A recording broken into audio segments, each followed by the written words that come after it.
Jesse, so Ray, your partner here, colleague, comrade, she got, seen the protest in Greece and Europe elsewhere. Did you guys take your cue from that? Are you hoping to incite, certainly what was a lot of attention, if not police activity? I know over the weekend there was over 100 arrests, and you guys got things fired up. Are you taking your cues from the international movement? And how do you want to see this in? What do you, if you could have it in a perfect way, how would it be? Well, I don't know. It's really difficult to kind of answer questions leading to those conclusions. I'd say that we didn't take our cue off of anybody, really. It became a more spontaneous movement. As far as seeing this end, I wouldn't like to see it end. I'd like to see the conversation continue.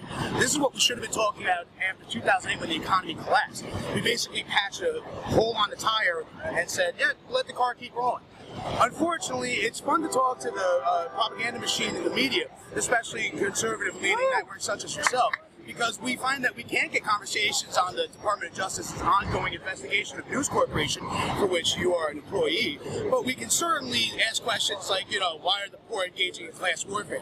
Now, after 30 years of having our living standards decrease while the wealthiest 1% have had it better than ever, I think it's time for maybe, some participation in our democracy that isn't funded by news cameras and gentlemen such as yourself. Okay, but let me give you this challenge, Jesse.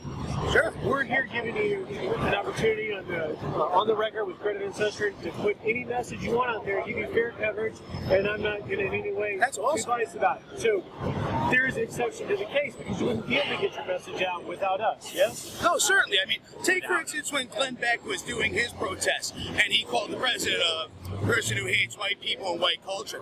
That was a low moment in America's history, and you guys kind of had a big part in it. So I'm glad to see you coming around and kind of paying attention what the other 99% of Americans are paying attention to, as opposed to the far-right fringe who would love to just destroy the middle class entirely. All right, fair enough. You have a voice and an important reason to criticize myself, my company, and anyone else. But let me ask you this. In fairness, does this administration, or President Obama, have any criticism as to the financial situation in the countries in there? I think myself, as well as many other people, would like to see a little bit more economic justice or social justice, Jesus stuff, as far as feeding the poor, health care for the sick. I find it really entertaining that people like to hold the Bill of Rights up while they're screaming at gay soldiers, but they just can't wrap their heads around the idea that a for-profit health care system doesn't work. So let's just look at it like this. If we want the president to do more, let's talk to him on a level that actually reaches people, instead of asking for his birth certificate and wasting time with total nonsense like cilantro.